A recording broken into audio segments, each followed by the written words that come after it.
So, like Radu mentioned, I will try to provide you an overview of the possibilities, facilities we do have related to the high resolution site characterization. Especially important when we are dealing with urban areas. Pretty often, probably you encountered, you had to deal with such type of situation. Basically, what you've seen here, it's a kind of nested groundwater monitoring well with with the screen opened at 3 different intervals. Of course, there is no contamination at all, according to that. Let's say monitoring a well nest built in a conventional way, quite a lot of money. I don't want to mention how much. Based on a monitoring campaign performed downstream, they decided that some kind of receptor is affected, and basically somewhere should be a kind of contamination, a kind of plume. They asked us to provide high-resolution investigation at the site. One of the we performed continuous profiling of the lithology and of the contamination down to, I don't know, the depth of interest. Somewhere here you see somewhere around 40 or a little bit above 40 meters below ground surface. Of course, the signals show clear detection of the plume. Like usual, the plume is located between the depth intervals screened by the existing monitoring wells. Of course, a third monitoring well with the screen positioned this time at the right depth provided quite a lot of contamination and explained very well the seen downstream contamination. Especially when we are dealing with, let's say, underground structure, we are all aware of the complexity of the underground systems. So it's pretty obvious to say that the system is homogeneous. Basically, there is no homogeneity at all in that system, depend on the integration volume you are looking at. So here you see it's a pretty homogeneous, let's say in a geostatistical way, a rather homogeneous than heterogeneous system. And here they spilled oil in a tank in the lab, and you've seen here how complex, what's the architecture of the source area. So it's pretty clear that if you want to detect and to deal with such type of problems, you have to be able to see the architecture of the plume, the underground structure as a whole body, and to get basically the spatial distribution of the contamination of the lithology and the hydraulics pretty well. Usually our philosophy is based on 3 different steps. At the beginning, we are providing a kind of high resolution profiling. And I mean here profiling basically delineation of the hydraulic properties, delineation of the lithology, delineation of the contaminants. And based on those signals at specific target-oriented depths, we are taking either samples or we provide some kind of, perform some kind of in situ testing. And based on those findings, then the consultant, which is actually dealing with the whole story, is able to properly position and configure an optimized monitoring system, which is able then to deal with the problem for a very long period of time. If we are talking about high-resolution site characterization, at the beginning we have to mention let's say the different types of methodologies of techniques we can provide. So there are different methodologies for like CPT and electrical CPT is penetration test, yeah. and electrical conductivity logging for profiling the lithology.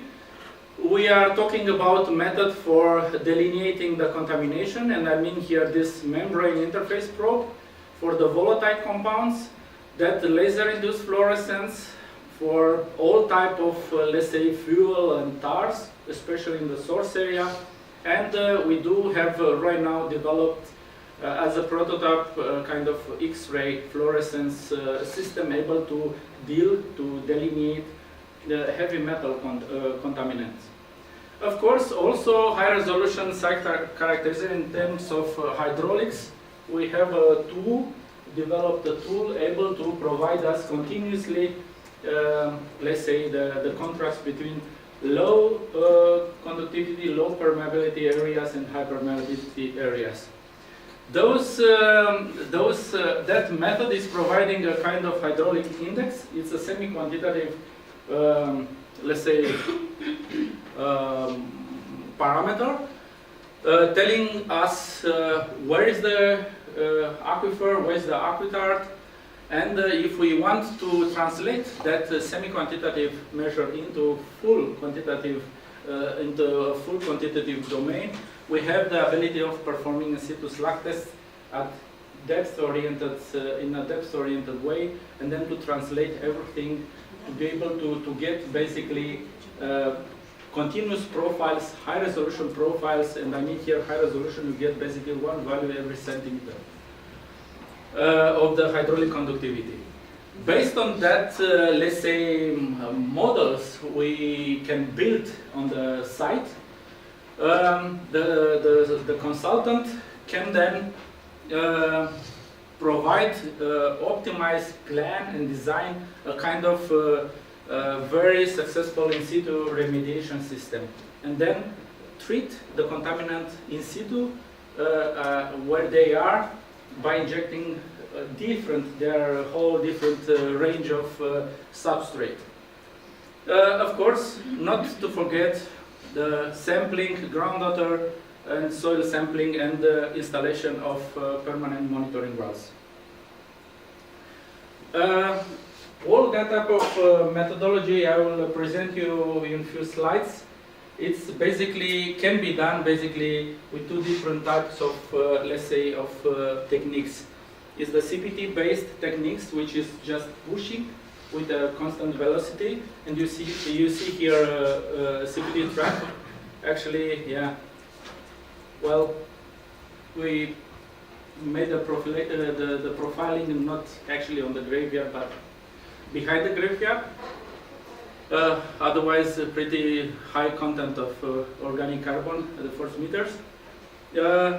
After that, there is a whole range of CPT-based, track-based devices, drilling rigs, also like that. They can be unloaded from the lorry and can go with the tracks to the right position and perform the soundings.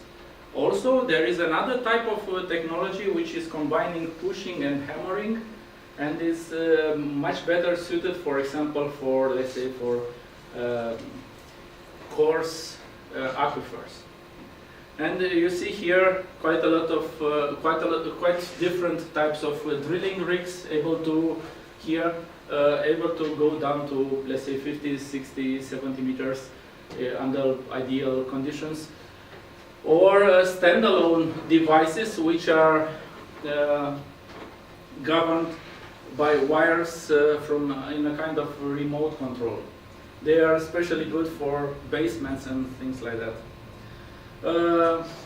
Here you see a kind of remote controlling of a standalone system, which we used a couple of months ago in Congo for performing a kind of exploration activity for delineating the content of tar in tar sands. The first high-resolution investigation methodology able to provide us a very good images related to the 3D extension of the contaminant body is the so-called MIP, membrane interface probe. The MIP probe is basically a probe which has by the way, can have or cannot have at the lower part the CPT standard cone in order to provide the lithology.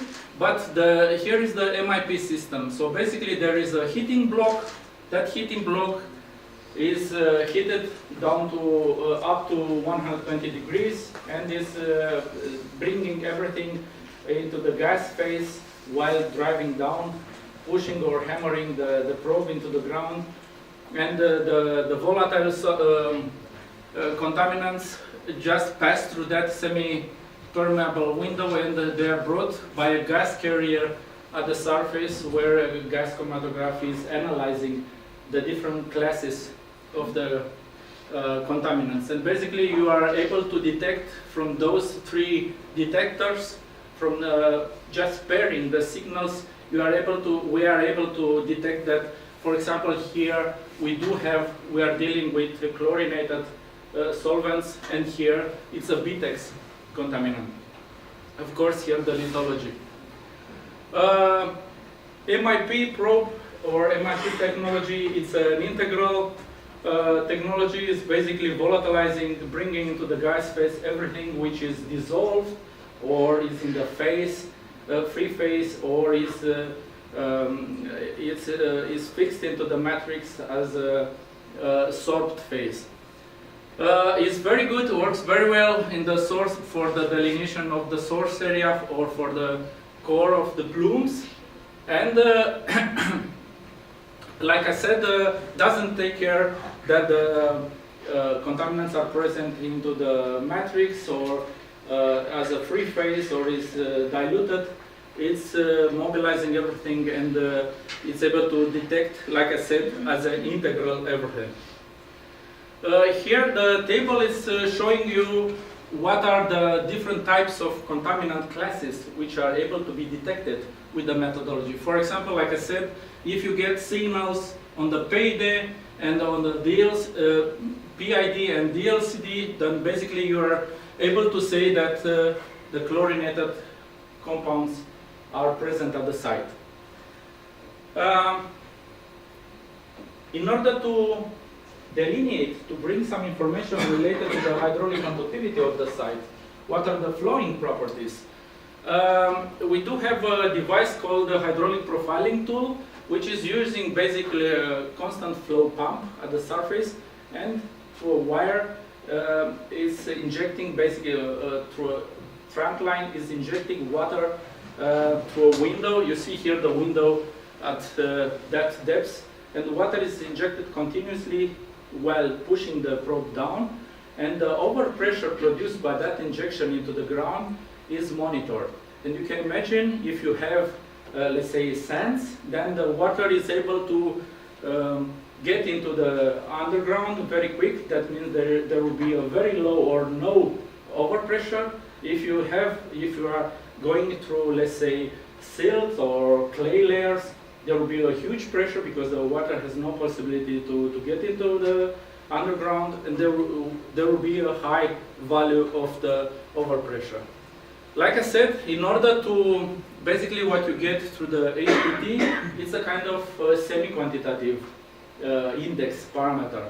In order to bring that into the full quantitative domain, basically what we are performing, we are going to the depths of interest and we are performing so-called in situ slug testing. What you get is such type of curves. So basically you see in that part, here is the contaminant part, here is the lithology, here as well, and here is the hydraulics. So that's a very nice example where we performed first the MIP investigation, then the hydraulic part. Why was needed the hydraulic part? Because after performing the investigation, we got information only in this part. And the consultant, the owner of it was a former dry cleaning factory.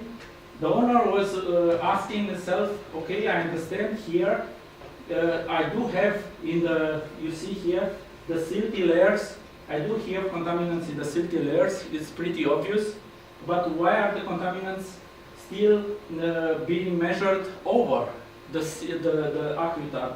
Why are the contaminants present in that apparently sandy layer. We've been asked to perform also hydraulic profiling.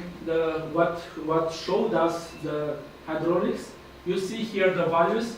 Basically, high here means high permeability, high hydraulic conductivity. What's low means really, let's say, no flowing properties. And apparently, looks like those sands with the yellow here sand, those sands have really very poor hydraulic property.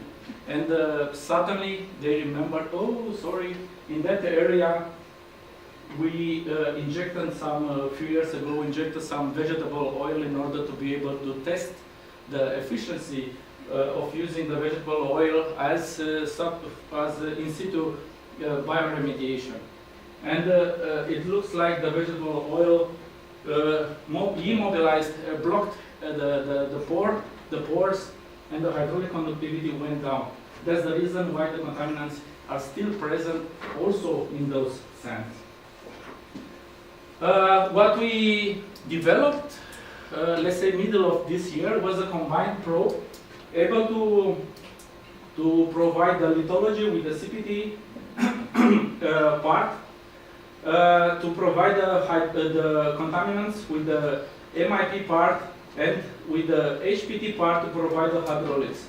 Basically, this probe is now is in application, is working since let's say August, end of July, and is providing very nice how it looks like the system in the field, and is providing very good, very nice type of high resolution.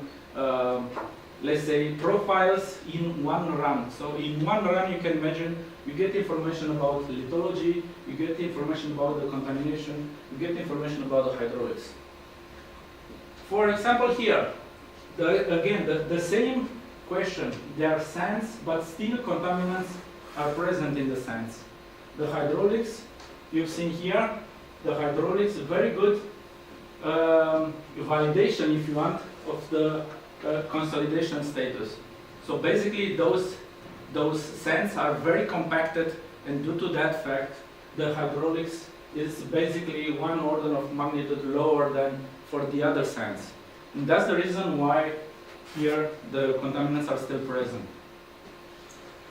Another technique able to provide a very good delineation of certain types, certain classes of contaminants is the so-called LIF investigation methodology, laser-induced fluorescence. So basically we do have a probe which has a small laser at the surface. That laser is providing light with a monochrome light with a wavelength very well defined. And you see here there are two different options, either 290 or a little bit above 300 nanometers. And that light is directed through that fiberglass down to that to the probe.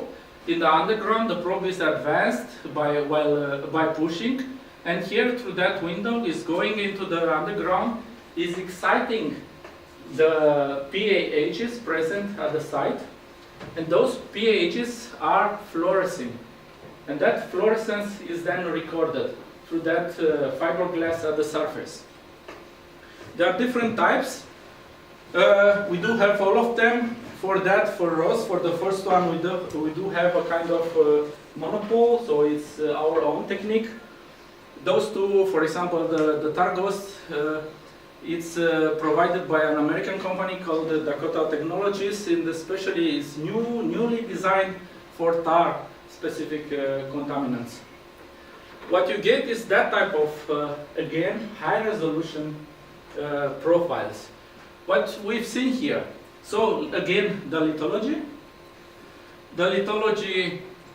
combined with the contaminants. The contaminants I do have here, by measuring the amplitude of the intensity of the signals, I do have the content of the contaminants into the soil, and basically through that wire we do measure at 4 different wavelengths. That combination between the 4 different wavelengths is showing me what type of contaminants I'm dealing with.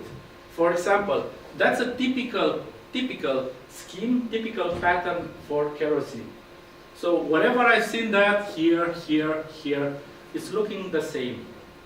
Only the amplitude is different, and that means more or less.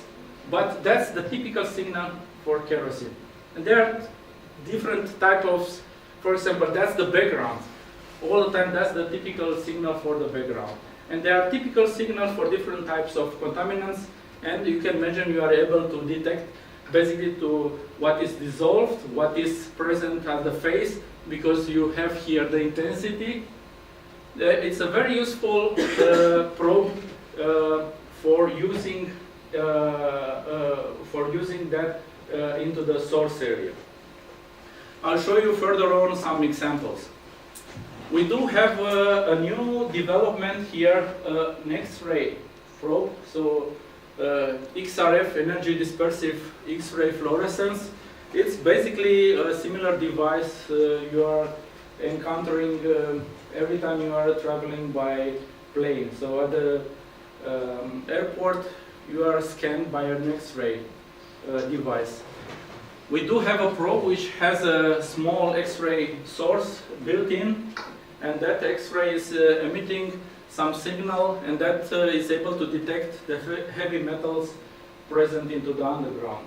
The heavy metals are excited, and then by stopping the signal, basically they come back on that first energy level, and that delta, that difference in the energy is recorded, and that's metal specific.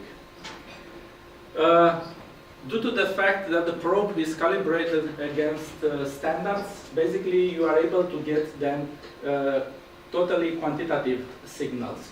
That means you get in concentrations. What you get is you stop at the depth you are interested in. It takes something like 2-3 minutes to take a measurement, and you get a spatial distribution, a vertical distribution of the heavy metal concentrations. Of course, not only, like I said, based on those high resolution continuous profiling systems, you are able then to take samples, either soil gas or groundwater or soil, at the depth, at the intervals you are interested in. Here you see a kind of, it's called hydropunch or depth discrete sampling for groundwater. So basically the casing is advanced to the needed depth, and then the case is extracted, and then the screen is exposed, and then we are able to take samples from inside of the casing. We can use that top down to bottom to top, so whatever type of system is needed. That's a similar system able to be used with the CPT trucks. That's another techniques we can use for taking soil samples. It's called liner system. So basically it's a high density polyethylene liners. So let's say plastic liners 4 feet long. And you see here different type of diameters. And basically it's a kind of dual tube, so with an inner tube. And we are able to detect, for example, here the aim was to detect the contact between the aquitard, you see here the clay, and let's say the gravel and the sand, which are laying on that aquitard. It's a pretty nice system. The system can be used, for example, to take depth-oriented soil samples, which are then brought to the lab in order to perform real analytics. Of course, not to forget permanent, let's say, monitoring systems in terms of, for example, here, groundwater monitoring wells.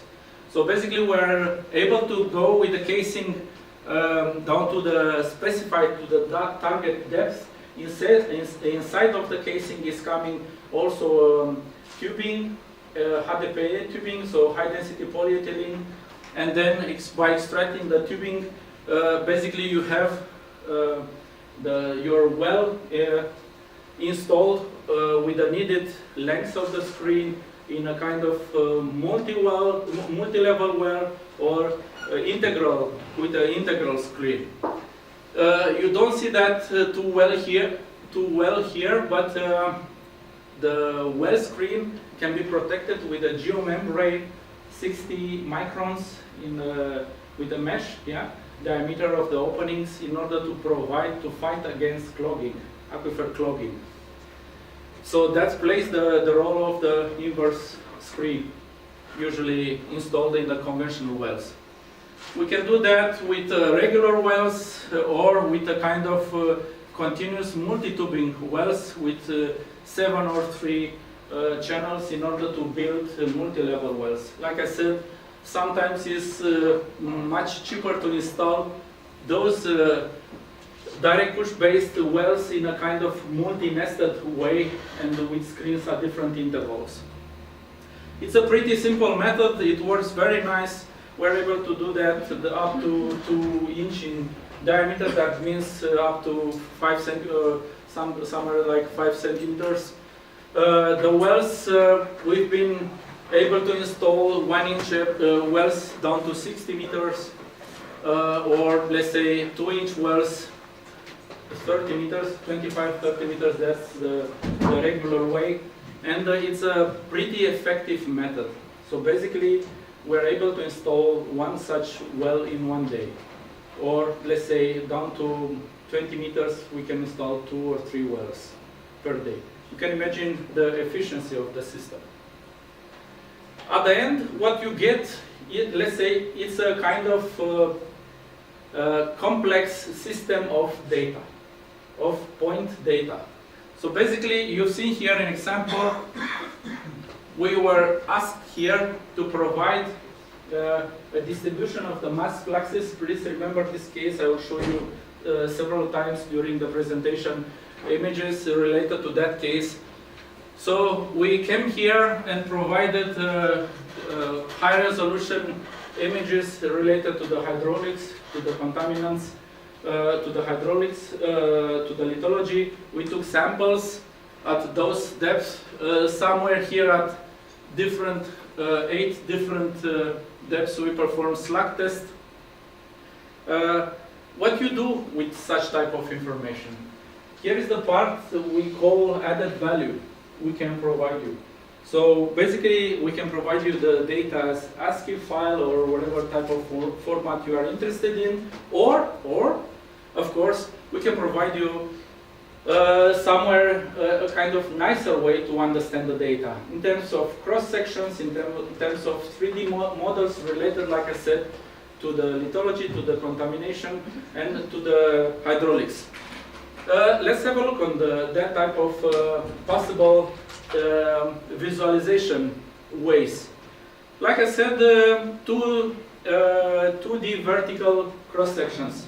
For example, here for contamination, for the lithology, here is another section, cross section. You've seen here the position, and here is the 2D horizontal distribution of the maximum over depth measured signals. So you are able then to direct basically your investigation system based on the, let's say, the preliminary status you have. Again, the next possibility will be to have on the singular picture the contamination here. Here is the horizontal position of that cross section.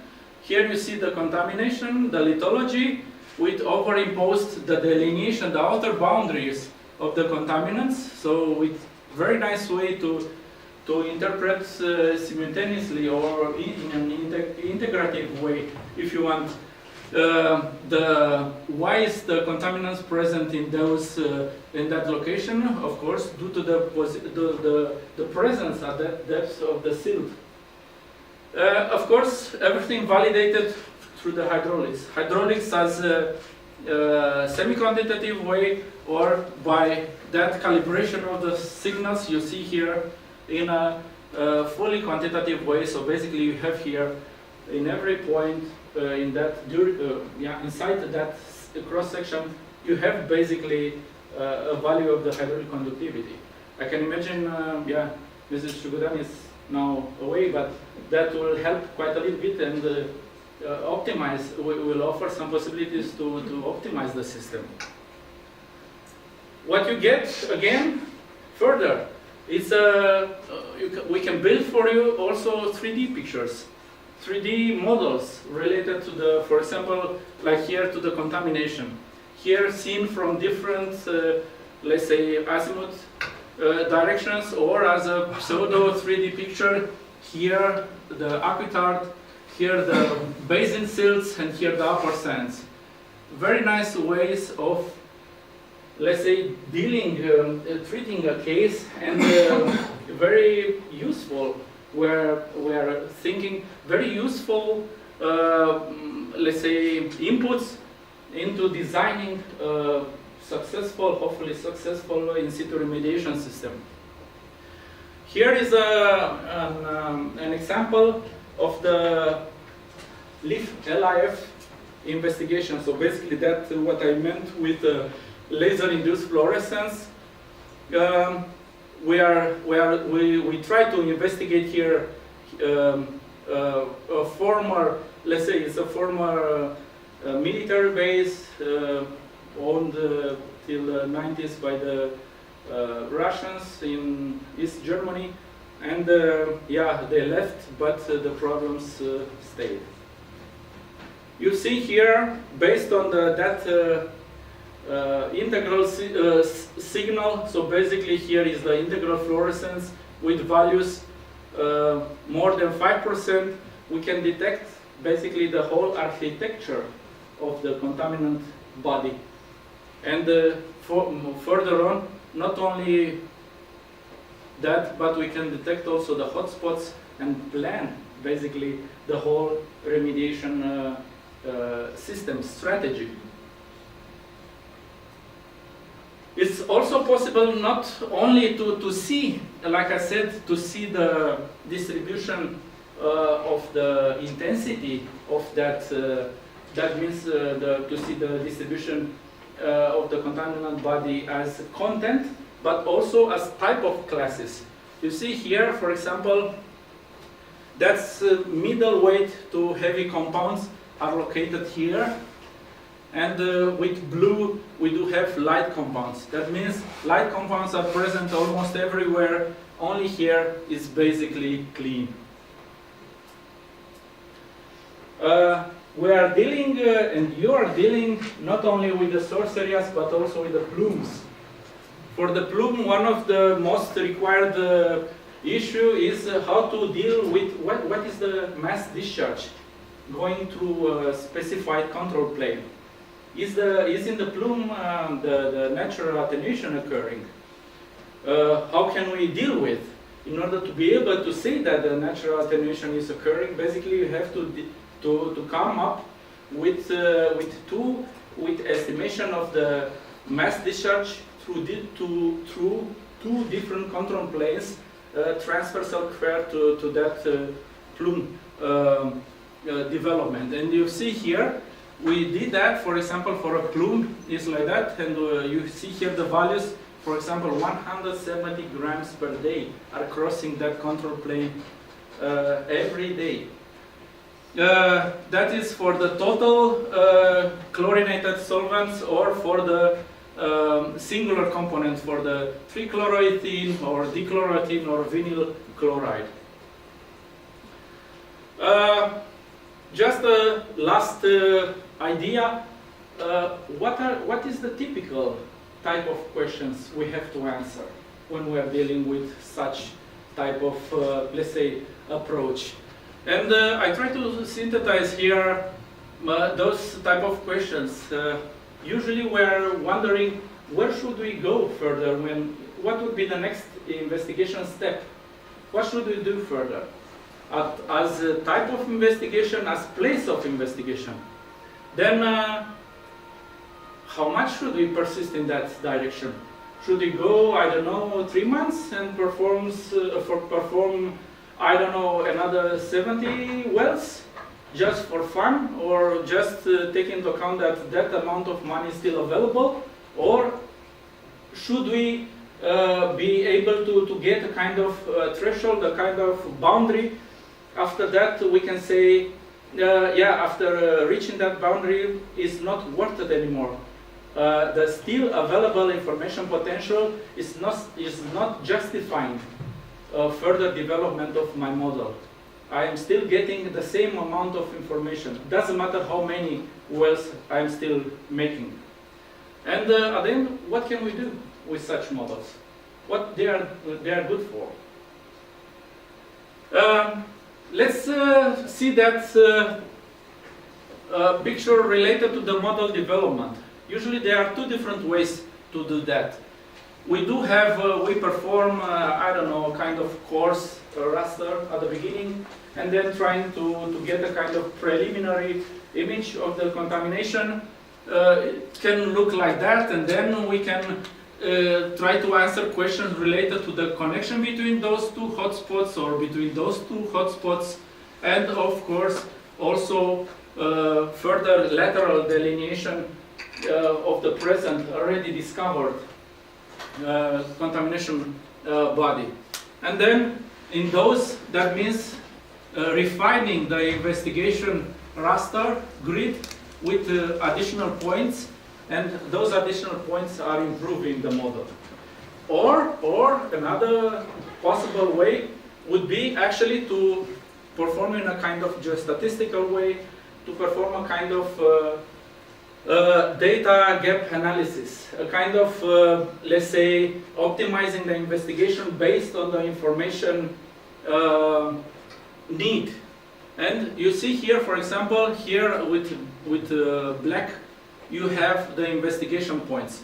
Of course, where the investigation points are, the certainty is 100%. But you see here, that's red is high uncertainty. You see here there are some areas where the uncertainty is high. They are the first targets for the next investigation points in order to bring the overall uncertainty down to a certain level. Yeah, of course, at the beginning I do have a kind of amount of money. Yeah, I plan how can I do, what can I do with that amount of money. You see here on those curves, we try to compute here to delineate the information deficit according to the number of the investigation points, or also the costs depends almost linearly on the number of investigation points. So basically, with a kind of amount of money, if you have a lot of money, of course, you are here going. You are able to get a kind of high number of investigation points. Yeah, high number of investigation points. That high number of investigation points is providing you a very small information deficit. If you have no money, then you don't start anything. If you have a little bit of money, you are performing at the beginning a kind of small amount of investigation program, so not too many points, and those too many points is basically showing you a high information deficit. Yeah? What is seen is that after, let's say, after reaching a certain level, the information deficit is not lowering itself anymore. That means after a certain point, let's say here, doesn't matter how many points I still add. My model is not improving, essentially. Of course, I do have local improvements. That means after a certain point, it's not worth it, basically, to go further with my refinement of the model. Look here. I try to estimate here the mass still present into the source area. At the beginning, we do have here 1,000 euros, but you can couple here with some amount of number of investigation points, more and more. At the beginning, you have also high uncertainty, could be in that range. With a higher number of investigation points, the uncertainty is reduced. But not only the uncertainty, also the mass, the estimated mass. At the beginning, I don't know, almost 4 tons. At the end, 2 tons. What means that? That means that with a little bit of more investigation, I'm able to plan a much better defined in situ remediation, which is saving me a lot of money. A lot of money. That means a little bit more for the investigation is saving a lot of money for the remediation. The remediation is costing a lot. What should we do with the models? With that type of models?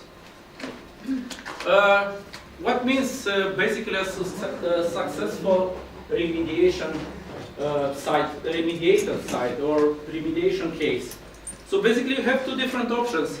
Either you reach a kind of imposed value, threshold, for the, I don't know, for the concentration or for the mass discharge. The environmental agency just put it there in that law, or much more pragmatic, you know that's basically almost buzzword.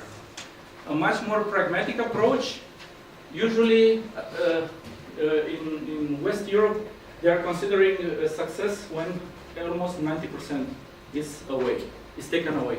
And I mean here as concentrations or as mass discharge. I'll try to present you 2 small cases related to that. First of all, let's look on the architecture of the source area. You see here the architecture of the source area based on different threshold values. That means that's the content, oil content into the soil. And we try to estimate some volumes based on those different thresholds. Different architectures, of course, going to the hotspots at the end, and so on.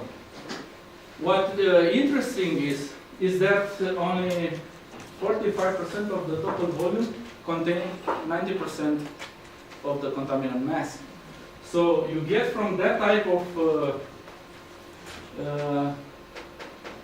investigation very, very nice, let's say, very nice results in planning a successful in situ remediation.